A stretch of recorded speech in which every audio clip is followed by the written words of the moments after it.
Yo, what's up, guys? My name is Vin. Today, I'm going to be breaking down a compressor and helping you guys understand it so you can know how to apply it in your music and what it actually does.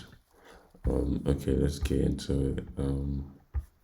So basically, there are two types of compressors I personally use to mix, which are like this analog compressor and this digital compressor. So on a compressor, on this type of compressors, like the basic type of compressors, you're going to find like a couple of knobs or like controls. First off, you're going to see your threshold, which is basically the level at which you tell the compressor to start working. So sound is measured in decibels, right? The threshold is kind of like the decibel range that you tell the compressor to start working. So let me just quickly play the vocals I have here.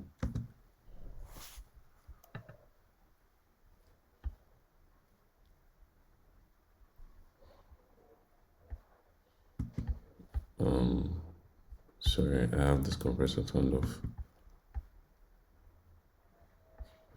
So you can see the level. So the threshold controls like how much compression is being added to the vocal because like you're telling the compressor at what level it should start compressing.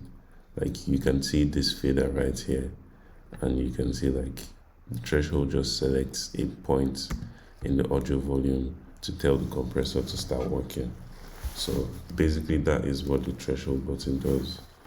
And next we have like the ratio. So this like on this fab filter plugin, you can see like it actually explains it here. So basically your ratio turns down the input volume of whatever signal you're feeding into the compressor by this number. So this is a 3-to-1 ratio, which is like the standard for most compressors. If you see this analog compressor, the CLE3A compressor doesn't have any attack release or ratio buttons, and that's because like this particular compressor is predetermined to have like a certain settings, and the settings for this analog compressor is like a ratio of 3-to-1, medium fast attack and medium fast release. So it sounds good on keys, sounds good on vocals, sounds good on bass sometimes, depending on like what you're going for. So I definitely encourage experimenting between the both of them. So let's get back to explain the controls.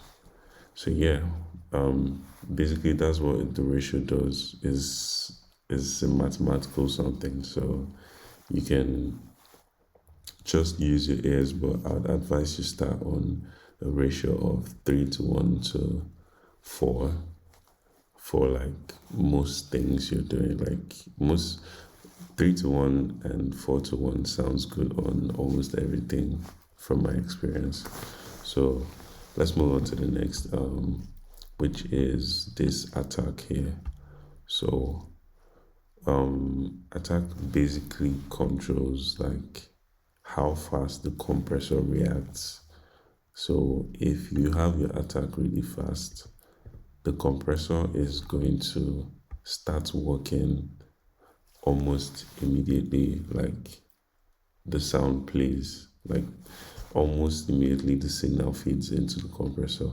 So this tends to like add like a very significant effect of like what the compressor is doing. So if you're having trouble hearing compression, definitely try playing around with your attack button, and then you'll be able to hear it. So for instance,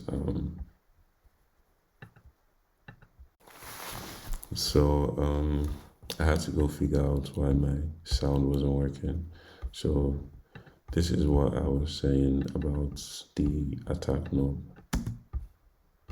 Young Terry, Kelly carry body was supposed before too. So right now I have it on the really fastest settings, like the really fast settings rather, and just a medium fast release. So we're going to hear the effect as I increase the attack to allow more transients come through. Young Terry, Kelly carry body was supposed before too. Come on road, no go blocking my view. She done the way, maybe make her approach. I shy die, but in that time on kush. Bedu, Judy like that. Make I lose God.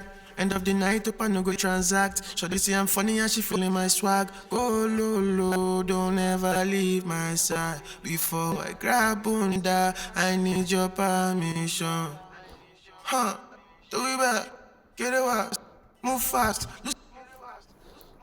You could, if you listen well, if you go back and listen again, you can hear that as I eventually increased the attack, the vocal sounded like it came to life. So there's a huge difference in having your attack hit very fast and having it hit slow. It basically is compression itself. I'll tell you, like, your attack and your release knobs are like the two most important things when you're compressing. I can't even lie to you. So for your attack, if you want your sound to be punchy, if you want, like when you hear it, if you want it to have energy, like at the initial point, then you should definitely have like a slower attack. And if you're trying to increase the body, like if you're trying to make it sound bigger, sound fuller, you should definitely also have a medium fast or medium slow attack, slow release rather. So what that does is basically it tells the compressor to keep, trying to level the signal for a certain amount of time, which is like the release millisecond, the millisecond rather. So it tells the compressor like to hold the compression for a certain amount of time, and this kind of levels out the release of whatever signal you input into the compressor, and makes it sound bigger. So release is basically tell the compressor when to stop compressing, and this is very important because if the compressor is working for too long where it's not supposed to work, the signal is going to sound over compressed. It's going to sound muffled. And sometimes, like when you're having issues mixing and getting clarity out of your vocal, it might not be an EQ issue. It might be from your release settings on your compressor. So that is one very important thing to note. And once I get into applying these things in your mix, you would understand the points I'm trying to make. So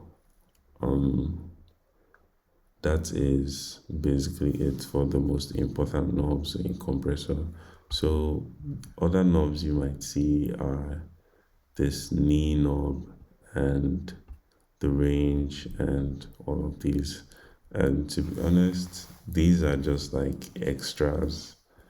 Honestly, if you're trying to achieve a sound, a compressed signal. Say you're compressing vocals or you're compressing a piano or keys or anything like that, you should definitely work on your attack, your release, first of all, and then find a sweet spot in the threshold so you get the right amount of compression. That is how I go about it. And moving on, this is how I apply compression on my vocals. So first of all, I like to have this CLA, which is like one of my favorite compressors. And basically, I like to get, let me just play this vocal real quick. They don't tell me up, they carry body way supposed be for two. Come on road, no good blocking my view. She done the way, maybe make her approach. I shy die, what's in that I'm on kush. Bedu, Judy like that, make her lose God. End of the night up and no go transact. So you say I'm funny and she feeling my swag. Oh lo, don't ever leave my side. So I really want you to notice where this meter is kind of fluctuating around. So basically when I'm compressing vocals like these, because you can't compress vocals the same way all the time, because compressors actually, to be able to hear compression and like utilize it properly, you should understand like the kind of music you're mixing and know how to apply a certain type of compression to it. So for this sound, is like, it kind of sounds like the singer is rapping, you get me? So the vocals are really, they need to be punchy, they need to be leveled and sustained kind of. So I'm going for around like 7 dB of compression at the loudest point and around -1 dB of compression at the lowest point. So this just keeps everything kind of steady at the level of loudness that I want it. So it doesn't sound like he's shouting, but the performance is still, kind of energetic, which is like a very good sound of this compressor. So definitely, if you want to play around with compression fast, you should use this plugin because it's also very simple and it has 2 knobs, so you can never go wrong just playing around with it.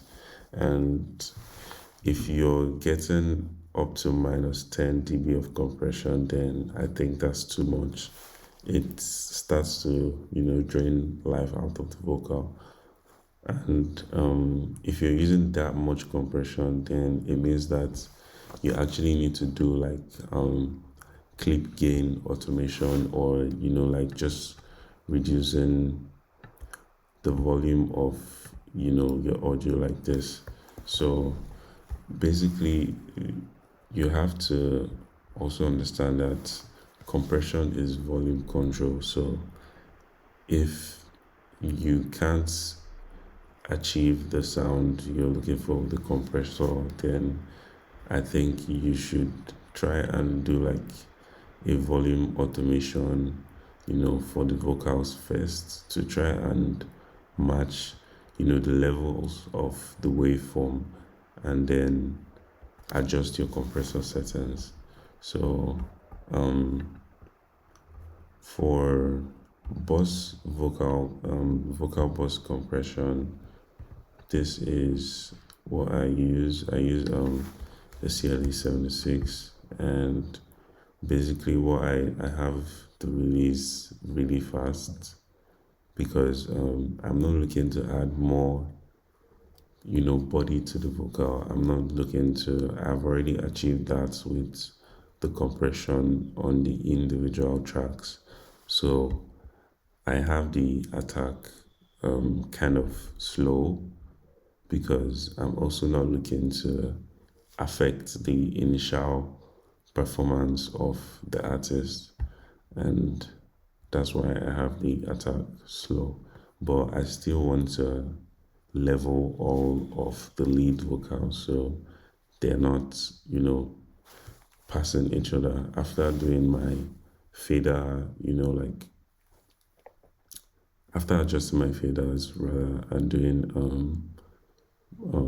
my gain staging, I usually just, this is what I do, to group the vocals and compress them together. And these are the settings I have for this song. It's going to be different for other songs, but yeah, let's just hear how it sounds.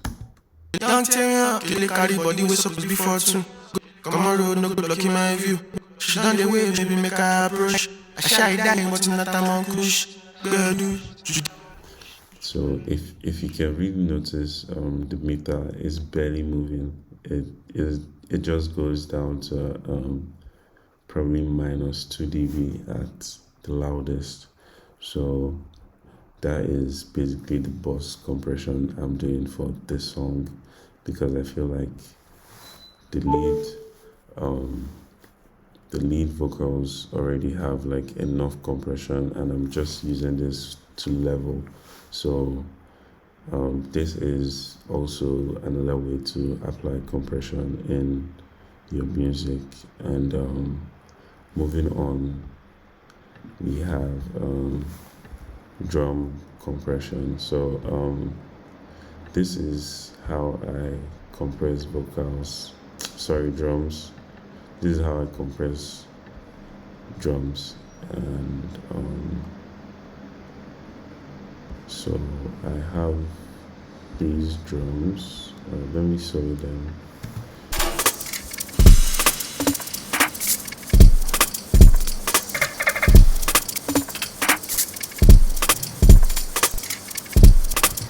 Okay, so my drum settings, for drum compression, because drums are really transient, and transients are like the beginning part of any sound.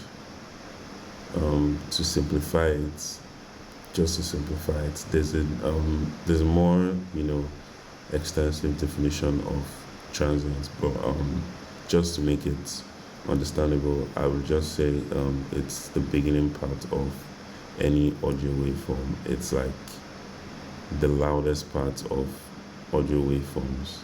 So drums are like transient sounds, so like, which means like they hit at the beginning and the loudest part is mostly at the beginning. So when you're processing drums, you have to really allow the transients come through, like especially like in Afrobeats, like, because you need the drums to snap, you need them to hit. So for drums, I usually have like a slower attack, as slow attack as possible, like to get enough of the transients to come through before the compression hits. So basically what that does is that it allows that punchiness to come through, and then it starts compressing the body of the drum sounds, and this makes like the drum sound fuller and bigger, because then it's like the drums are like, like a bit lengthier in release. I don't know if that makes sense. It kind of like feels like you extend the sound a bit. I don't know if that makes sense, but yeah, that is what a slow attack does for drums, basically. So if you want to hear, and I will play it right now, but like if you want to hear the effects, if you really want to hear the effect of attack and release, then I think you should experiment with it on drums. Like just have a couple of drum samples, bust them together, and put a compressor on it and start playing around with your attack, and you'll be able to hear compression very well if you're struggling with actually hearing what a compressor does. So moving on, let's hear the drums.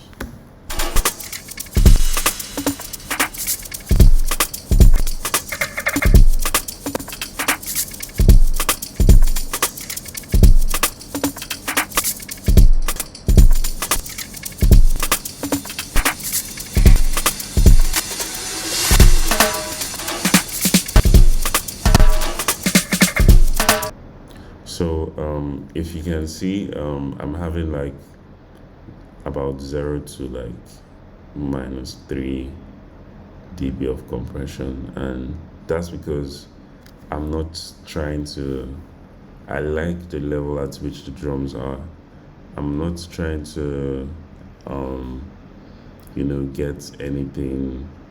I'm not trying to level anything too much because I already did like gain staging, so I'm just trying to make the drums sound together. I'm trying to make them sound, like unified, and I still want them to sound punchy. So I have my attack slow and I have my release very fast. So that is it for drum compression. And another thing I want to get into is multiband compression real quick. So for multiband compression, it's basically the same thing. It's just a compressor that compresses a specific frequency band. So if you can see on this compressor, and okay, quick one, on my bus, I have this compressor on my bus track, my vocal bus. If you can see, it's a bus one. And I have a linear phase multiband compressor. And that is because like when you're processing a group of vocals, or a group of sounds with an EQ, you have to make sure it's a linear phase EQ, because if you use a normal EQ, it will still process it, in the same way, but it might cause phasing issues if you have sounds that are a bit too stereo, or like, it's some sounds that are just kind of muddy, or it's just going to cause some phasing issues eventually if you have some stereo sounds like that you bust together. So basically I would advise that you use a linear phase multiband compressor. Okay, so moving on, what this does, what a multiband compressor does is, if you're trying to, basically how I apply a multiband compressor is, for vocals, what I do is that I use it to control the low end of a vocal. If I'm not trying to lose the body of the vocal, I'm not trying to lose like the part of the vocal that makes it feel heavy. So what I do is I just control it with a multiband compressor. So if you see here, you can see the same settings you would see on a multiband, on a normal compressor. And you have a threshold, you have gain, you have range, which is kind of linked to your threshold, because it tells like the compressor what range of compression is allowed. So this is kind of like a limiting threshold, if that makes sense to you. And then you have your attack and your release. And if you're multiband compressing vocals, because of how fast vocals come in and how fast listeners get to hear it, if you're compressing a specific frequency, it's always very good to have the attack very, very fast. So like the compression starts immediately they hear the vocal, and it basically works like the frequency you want gone isn't there, but like if you have a slower attack, it's going to allow more of that frequency come up, and that is going to like affect the sound of whatever it is you're mixing. So let's just hear the multi-band compressor and what it's doing on this vocal I have here. So this is without. Kill carry body we supposed before two. Come on road, no go blocking my view. She down the way, maybe make her approach. I shy die, but not I'm on kush. Judy like that. Like I lose that. End of the night up and no go transact. So this is funny. So I'm going to turn on the multi-band now. Kill carry body we supposed before two. Come on road, no go blocking my view. She down the way, maybe make her approach. I shy die, but not I'm on kush. Judy like that. Like I lose God. End of the night up and no go transact. So this is funny and she feeling my swag. So I'll tell you to go back and listen again if you can't really hear it. But like if you notice, I have from this frequency range, this is about 412 hertz to like 16 hertz on the low frequency. So I'm compressing it a lot. I have like the attack really fast. The release is like kind of slow because I want the compression to hold on for as long as the vocal is playing, you get, because like it's a continuous performance. So again, this is what I say, like you have to actually listen to the music you're mixing and know what settings to apply to it. Your attack and your release settings would almost never be the same, exactly the same, for like every song. So you have to know how to tweak and how to apply them. So this brings me to like the end of this particular video. So I hope that was helpful, and if you guys have any questions, just let me know in the comments. I'll try and make another video. Bless.